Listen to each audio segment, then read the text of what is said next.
Vladimir Putin has lost this war, not in a final battle, but through the abject failure to achieve a single one of his stated objectives. Let's start with the most basic metric, territory. Putin promised to capture and secure what he now claims are 5 Russian regions: Crimea, Donetsk, Luhansk, Zaporizhia, and Kherson. But even after nearly 3.5 years of total war, he has failed. Let's look at the map. Crimea remains under Russian control, but it is under constant threat and attack. However, of the other 4 regions, only Luhansk Oblast is even close to being fully occupied. And even there, fierce battles are still being fought for the final few percentage points of territory. Donetsk, the very heart of the conflict, remains a slow, bloody grind. Russia has poured a monumental amount of resources, armor, and human lives into its summer offensive, and yet its gains are measured in meters, not miles. The city of Pokrovsk, which was considered doomed months ago, is still firmly under Ukrainian control. In Zaporizhia and Kherson, the situation is even more humiliating for the Kremlin. The capital cities of both regions, Kherson and Zaporizhia, remain under Ukrainian control, with no indication that this will change.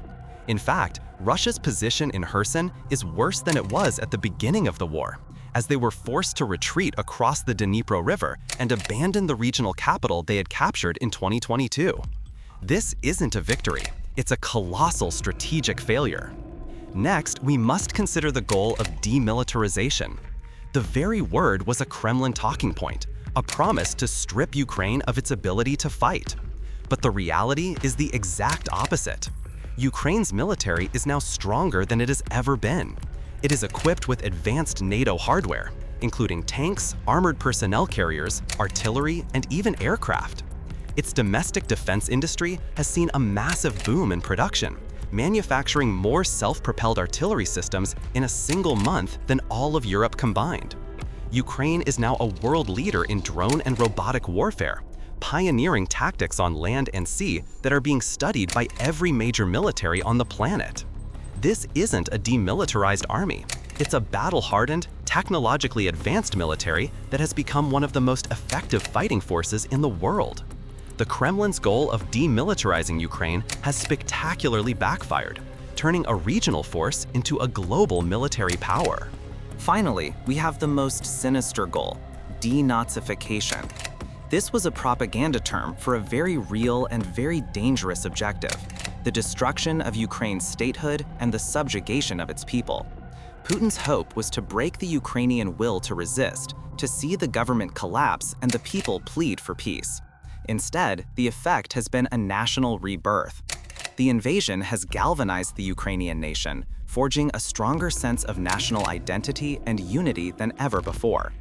Attempts to undermine the government, to sow division, and to terrorize the civilian population have all failed.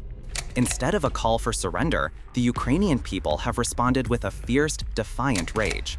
They have embraced their language and their culture, rejected Russia's influence, and stood side by side with their army. The result is a nation that is more cohesive, more determined, and more sovereign than ever before. So when you hear the Russian propaganda machine claim victory, I ask you to look at the facts. No goals achieved, no victory secured, and a reality that is far more devastating than any lie they could invent. We've established that Putin has failed to achieve any of his strategic goals. But the true measure of this failure is not found on a map, it's written in the blood and steel that has been spent. Russia's losses in this war are not just a setback, they are a national catastrophe of a scale we have not seen since the Second World War. This is the ultimate price of a losing campaign, and it is a price Vladimir Putin continues to pay. The human cost alone is staggering, a number so high it's difficult for people to truly grasp. The best estimates now place Russian casualties, the dead and the wounded, at well over 1 million. Let's put that into perspective. Russia's predecessor, the Soviet Union, withdrew from Afghanistan after losing just 18,000 soldiers over a decade. The United States withdrew from Vietnam after suffering 65,000 combat deaths. Russia has now lost more than 1 million men in a little over 3 years. These aren't just statistics, they are entire units, battalions, and brigades that have been completely wiped out. The elite airborne and marine units that were sent to capture Kyiv in 2022 no longer exist in their original form. They have been replaced not just once, but 2 or 3 times over with hastily trained and poorly equipped replacements. This level of human sacrifice is a hallmark of a military on the brink of collapse, not one on the path to victory. And the material cost is equally horrific. The Russian army that invaded Ukraine was a formidable force, equipped with the best of its modern arsenal and vast stockpiles of Soviet-era equipment. Now, that is all gone. The tens of thousands of tanks, armored personnel carriers, and infantry fighting vehicles that filled Russia's reserves have been burned through. Today, Russia is being forced to pull relics from long-term storage, tanks from the 1950s and 60s, and other vehicles that haven't seen service in decades. We've seen footage of old, rusted T-55s being pulled from museums to be sent to the front lines. This is a powerful, undeniable sign of a military that is scraping the bottom of the barrel. It's a clear signal that their once massive quantitative advantage is rapidly eroding. The vicious cycle of this failure is what makes it so devastating. The massive number of human casualties has forced Russia to lower its standards for recruitment, bringing in soldiers who are less trained, less motivated, and less prepared for modern combat. At the same time, the destruction of their more modern equipment has forced them to rely on outdated, poorly protected vehicles. These older tanks and APCs are far more vulnerable to Ukrainian FPV drones and Western anti-tank missiles, leading to even higher casualty rates.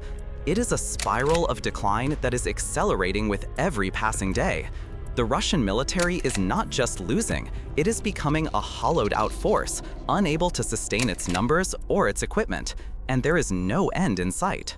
In the face of this overwhelming evidence, how can anyone claim that Putin is winning? His army has failed to achieve its objectives, and it has paid a price in lives and equipment that is beyond comprehension. The military that he has built and nurtured for over 2 decades is being bled dry in a war that has turned into a brutal, grinding meat grinder. He has lost his most professional units, his most modern equipment, and the very future of his armed forces, all for a few hundred square kilometers of land that he doesn't even fully control. This isn't a victory, it's a catastrophic, historical defeat. We've seen the hard data of Putin's failures, but there's a deeper, more insidious enemy at play: the narrative of victory. Russian propaganda is not built on outright lies, but on a more dangerous foundation. It takes tiny kernels of truth and distorts them into a grand illusion.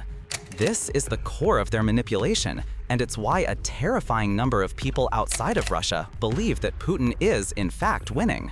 The first and most persistent illusion is the idea of constant, unstoppable progress on the front lines. Russian state media loves to talk about capturing a few more hundred square kilometers of land in a month. But what they don't tell you is the unimaginable cost of these advances. They are measured not in miles, but in blood, a Pyrrhic victory of grinding attrition that has left them with no strategic breakthroughs. They've paid a catastrophic price in lives and equipment for territory that is of little to no military value. This is the oldest trick in the book, trying to convince the public that a slow-moving, disastrous siege is a brilliant tactical campaign. But a simple look at the casualties tells you the truth. This is not a winning strategy. It's a slow-motion military suicide, disguised as a war of endurance.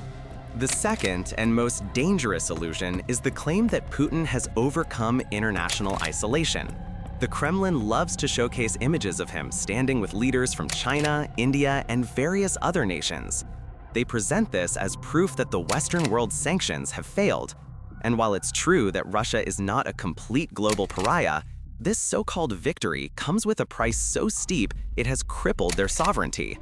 Yes, China and India still buy Russian oil and gas, but at a massive discount, costing the Russian state billions of dollars in revenue. More importantly, Russia has been forced to become a junior partner, a vassal state, a mere supplier of resources to a far more powerful China. This is not global standing, it is a humiliating dependency. Putin has not broken his isolation, he has simply exchanged a place in the global community for a subservient role to a single master. The third and perhaps most infuriating illusion is the one they are building around Donald Trump. Russian state media celebrates his rise as a direct, undeniable victory. They believe that a man who has openly questioned NATO's purpose and promised to end aid to Ukraine is their key to winning the war. And in many ways, they are right. Trump is a gift to Putin, a leader so inconsistent, so driven by ego, and so lacking in strategic foresight that he is a walking, talking invitation for chaos. However, even this victory is not what they would have hoped for. The truth is, even Trump has not been able to completely abandon Ukraine. He has sold them weapons, and, more importantly, he has been forced by a united Western front to publicly affirm the US commitment to NATO's collective defense. This is a crucial check on Putin's ambition. It proves that even when faced with a chaotic and unpredictable American leader, the combined resolve of Europe is a force to be reckoned with. Ultimately, all of these illusions serve a single purpose: to distract from the reality of a losing war. The Russian army is being bled dry, its economy is in a state of terminal decline, and its diplomatic standing is a pathetic caricature of its former self. To claim that Putin is winning is to ignore all the evidence and buy into a narrative built on nothing but a foundation of self-delusion. The truth is right there, in plain sight, if you are willing to look past the lies. Putin's so-called successes are merely the desperate, frantic actions of a man who is already losing. We have established that Putin is failing on the battlefield, but there's a deeper, more profound truth that proves his defeat is already sealed. These are the losses that have nothing to do with a ceasefire or a peace treaty. These are the geopolitical losses that are already a reality, a verdict delivered and a price already paid, regardless of what happens next in Ukraine. First and foremost, Putin has lost his global influence. Russia is a shell of the great power it once was. This is clearest in the regions he considered his own. Take Syria. For a decade, Russia poured money, resources, and military lives into propping up the Bashar al-Assad regime. It was supposed to be Russia's foothold in the Middle East, a permanent source of leverage. But with the war in Ukraine draining its military, Russia could no longer sustain its presence. In a stunning reversal, Assad was toppled and a new government took power, demonstrating to the entire world that Russia is no longer a reliable guarantor of power. All that blood and treasure spent in Syria was for nothing. Even more humiliating are the losses in Russia's own backyard. In a monumental geopolitical blunder, Putin managed to lose his influence over two bitter historical rivals, Armenia and Azerbaijan. He was a unique leader who found a way to anger both sides at once. Armenia, a former member of Russia's security alliance, the CSTO, has effectively suspended its participation. In a clear sign of a new alliance, Armenia is now conducting joint military exercises with France and the United States. At the same time, Azerbaijan, once a close Russian ally, has solidified its position with Turkey, completely sidelining Russia as a regional power broker. The entire region, which Putin considered his personal sphere of influence, has slipped from his grasp, a direct consequence of his resource-draining war in Ukraine. But the most undeniable, irreversible defeat of all is the expansion of NATO. For years, Putin's central foreign policy goal was to push the alliance away from his borders. He saw NATO as an existential threat, and his attack on Ukraine was meant to be a warning to Europe, a brutal display of force to intimidate and fracture the alliance. Instead, his actions had the exact opposite effect. They drove two historically neutral nations, Finland and Sweden, directly into the arms of NATO. These two countries, once fiercely independent, saw the true nature of Russian aggression and chose to seek the protection of the alliance. This has fundamentally changed the strategic map of Europe. Russia has now doubled its land border with NATO, an outcome that is a catastrophic, self-inflicted wound. Putin's great strategic ambition has not only failed, it has created the very outcome he sought to prevent. These aren't just setbacks. They are irreversible losses of a magnitude that should, in any sane world, be seen as a comprehensive defeat. They are the clear and undeniable proof that Putin is not the strategic mastermind he claims to be. He has become a cornered, desperate leader, willing to sacrifice his country's long-term interests for a bloody and futile war. that has already cost him more than he could ever hope to gain. The verdict is in. The losses are final.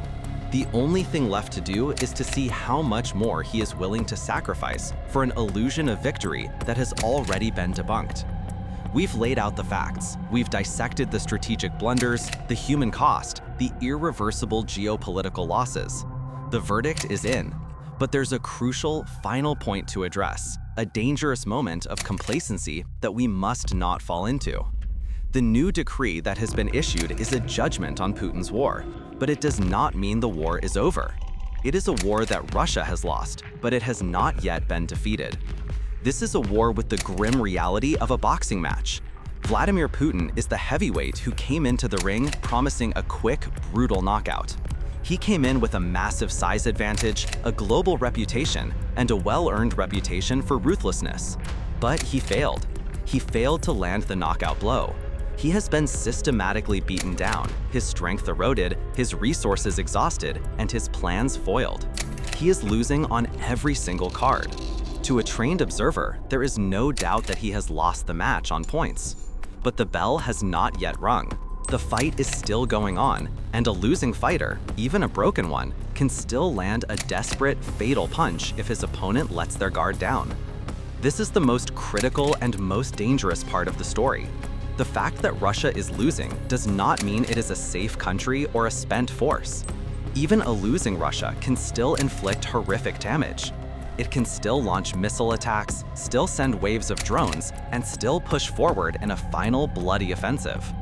Every day that the war continues, Russia is still capable of killing Ukrainian soldiers and civilians. This is not a reason to cheer or to relax. It's a reason to redouble our efforts. The reality on the ground is that while Putin's defeat is sealed in a strategic sense, Ukraine's victory is not. It is still fighting a grinding, exhausting battle for every inch of its territory. The new decree is a sentence passed on Russia's strategic future, a verdict of perpetual decline. It is a judgment that Russia will emerge from this war as a weakened, diminished, and isolated state, a vassal to China and a global pariah. This is the consequence of Putin's hubris. But the final execution of that verdict requires action. It requires a continued flow of aid, an acceleration of weapons production, and an unwavering commitment to Ukraine's defense. The fate of this war now rests not just on the strength of the Ukrainian armed forces, but on the resolve of their allies. If the West becomes complacent, if it starts to believe the illusion that the war is over, it could still snatch defeat from the jaws of victory. The final chapter of this war will not be written with bombs and bullets alone. It will be written with economic and political will. It will be determined by whether the world's most powerful democracies are willing to invest in a quick, decisive victory, or if they will allow a slow, agonizing war of attrition to drag on for years. The verdict is in. Putin has failed. The war is a catastrophe for him and his country. But it is not a reason for celebration. It is a call to arms. It is a reminder that the fight for a free and sovereign Ukraine is not yet over. And every day that passes without a final victory is a day that serves as a monument to complacency. The time for analysis is over. The time for action is now.